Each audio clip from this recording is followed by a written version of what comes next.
উচ্চ মাধ্যমিক 2025 ইতিহাস বিষয়ের পরীক্ষাতে 8 মার্কের প্রায় 8 থেকে 10টি প্রশ্ন পরীক্ষাতে আসবে।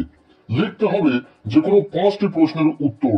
2025 সালের টেস্ট ও ফাইনাল পরীক্ষার জন্য কোন প্রশ্নগুলো তোমরা পড়বে, কোন প্রশ্নগুলো পরীক্ষাতে আসার সম্ভাবনা রয়েছে 8 মার্কের বড় প্রশ্ন হিসাবে, সেই প্রশ্নগুলো আমরা একের পর এক দেখে নেব। ইতিহাস বিষয়ে ফাইনাল সাজেশন হিসাবে আজকের এই ভিডিওটি যদি তোমরা শেষ পর্যন্ত দেখো এবং ভিডিওতে বলা যদি প্রতিটা প্রশ্ন খুব ভালো করে পড়ে রাখো, তাহলে টেস্ট ও ফাইনাল পরীক্ষাতে এখান থেকে প্রশ্ন তোমরা অবশ্যই কমন পাবে। যেহেতু পরীক্ষাতে 8 মার্কের প্রশ্ন আসবে প্রায় 8 থেকে 10টি, আমরা তোমাদেরকে দেব মাত্র 8টি প্রশ্ন।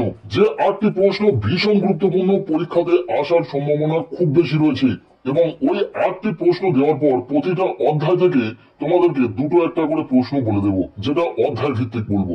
তাই অবশ্যই ভিডিওটি শেষ পর্যন্ত দেখবে এবং পারলে ভিডিওটি বন্ধুদের সাথে প্রচুর শেয়ার করে দেবে। প্রথম প্রশ্ন, পেশাদারি ইতিহাস বলতে কি বোঝো? পেশাদারি ও অপেশাদারি ইতিহাসের মধ্যে পার্থক্য লেখো। ভীষণ গুরুত্বপূর্ণ প্রশ্ন। এরপর দ্বিতীয় প্রশ্ন, উপনিবেশবাদ ও সাম্রাজ্যবাদ বিষয়ে হবসন লেনিন তত্ত্ব আলোচনা করো। এই প্রশ্নটিও পরীক্ষাতে আসার সম্ভাবনা খুব বেশি রয়েছে। এরপর 3 নম্বর প্রশ্ন, ভারতের অবশিল্পায়নের কারণগুলি কি ছিল? ভারতীয় অর্থনীতির ওপর এর প্রভাব আলোচনা করো। প্রতিটা প্রশ্ন ভীষণ গুরুত্বপূর্ণ। নেক্সট প্রশ্ন, ব্রিটিশ শাসনকালে ভারতে আদিবাসী ও দলিত আন্দোলনের বিবরণ দাও। এরপর 5 নম্বর প্রশ্ন, মন্টেগু চেমসফোর্ড আইনের বৈশিষ্ট্যগুলি লেখো, এর সমালোচনামূলক আলোচনা করো।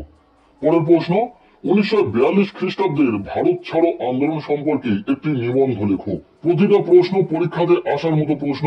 নেক্সট 7 নম্বর প্রশ্ন, হোচিমিনের নেতৃত্বে ভিয়েতনাম মুক্তিযুদ্ধের সংক্ষিপ্ত পরিচয় দাও।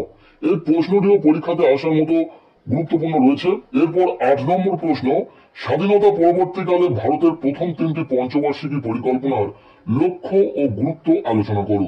ইতিহাস বিষয়ে 8 মার্কের প্রশ্নের জন্য টেস্ট ও ফাইনাল পরীক্ষাতে যে প্রশ্নগুলো আসতে পারে তার মধ্যে এই যে 8টি প্রশ্ন দিলাম, এই 8টি প্রশ্ন কিন্তু ভীষণ গুরুত্বপূর্ণ রয়েছে। এই প্রশ্নগুলি পরীক্ষাতে আসার সম্ভাবনা সবচেয়ে বেশি রয়েছে। পরীক্ষাতে প্রায় 9 থেকে 10টি প্রশ্ন আসবে, তাই শুধুমাত্র এই 8টি প্রশ্ন পড়লে তোমাদের চলবে না, এর সাথে অধ্যায় ভিত্তিক আরো কিছু প্রশ্ন তোমাদেরকে দেখে যেতে হবে। প্রথম থেকে আমরা প্রতিটি অধ্যায় থেকে কিছু প্রশ্ন দেখে নেব। যেমন প্রথম অধ্যায় থেকে এই দুটি প্রশ্ন খুব ভালো করে দেখে যাবে। প্রথম প্রশ্ন, আধুনিক ইতিহাসের লিখন পদ্ধতি সম্পর্কে আলোচনা করো। এই দুটি প্রশ্ন প্রথম অধ্যায় থেকে দেখে যাবে, তবে প্রথম প্রশ্নটা ভীষণ গুরুত্বপূর্ণ রয়েছে।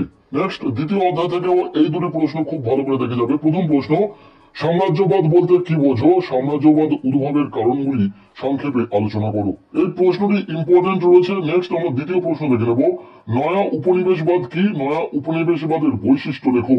এই প্রশ্নটিও একটু দেখে যাবে। নেক্সট আমরা দেখে নেব তৃতীয় অধ্যায় থেকে এই 3টি প্রশ্ন। প্রথম প্রশ্ন, পলাশী ও বক্সারের যুদ্ধের তুলনামূলক ফলাফল আলোচনা করো। গুরুত্বপূর্ণ রয়েছে। এরপর দ্বিতীয় প্রশ্ন, ভারতের অর্থনীতিতে রেলপথ বিস্তারের প্রভাবগুলি আলোচনা করো। পরের প্রশ্ন, চীনের উপর আরোপিত বিভিন্ন অসম চুক্তিগুলির সংক্ষিপ্ত আলোচনা করো। এই 3টি প্রশ্ন এই অধ্যায় থেকে খুব ভালো করে দেখে যাবে। এরপর আমরা দেখে নেব চতুর্থ অধ্যায়, যেখান থেকে দুটি প্রশ্ন দেখে যাবে খুব ভালো করে। প্রথম প্রশ্ন, একজন সমাজ সংস্কারক হিসাবে রাজা রামমোহন রায়ের অবদান মূল্যায়ন করো। এরপর দ্বিতীয় প্রশ্ন, বাংলার নবজাগরণের প্রকৃতি আলোচনা করো, এর সীমাবদ্ধতা কি ছিল? এখান থেকে দ্বিতীয় প্রশ্নটা বেশি ইম্পর্টেন্ট রয়েছে। এরপর পঞ্চম অধ্যায় থেকে দুটি প্রশ্ন দেখে নেব। প্রথম প্রশ্ন, জালিয়ানওয়ালাবাগের হত্যাকাণ্ডের প্রেক্ষাপট কি ছিল? এই ঘটনার গুরুত্ব আলোচনা করো। এরপর দ্বিতীয় প্রশ্ন, বাংলায় 50-এর মর্মান্তরের কারণ ও ফলাফল আলোচনা করো। এই দুটি প্রশ্ন এখান থেকে খুব ভালো করে দেখে যাবে। নেক্সট ষষ্ঠ অধ্যায়, এখান থেকেও দুটি প্রশ্ন খুব ভালো করে দেখে যাবে। প্রথম প্রশ্ন, ভারতের স্বাধীনতা সংগ্রামে সুভাষচন্দ্র বসুর অবদান পর্যালোচনা করো। প্রশ্নটি গুরুত্বপূর্ণ রয়েছে। এরপর দ্বিতীয় প্রশ্ন, 1942 খ্রিস্টাব্দের ভারত ছাড়ো আন্দোলনে মহিলাদের অংশগ্রহণ সম্পর্কে সংক্ষেপে যা জানো লেখো। এরপর সপ্তম অধ্যায় থেকে তোমরা পারলে 3টি প্রশ্ন খুব ভালো করে দেখে যাবে। প্রথম প্রশ্ন, সুয়েজ সংকটের সংক্ষিপ্ত পরিচয় দাও। এরপর দ্বিতীয় প্রশ্ন, ট্রুম্যান নীতি ও মার্শাল পরিকল্পনা সম্পর্কে সংক্ষেপে আলোচনা করো।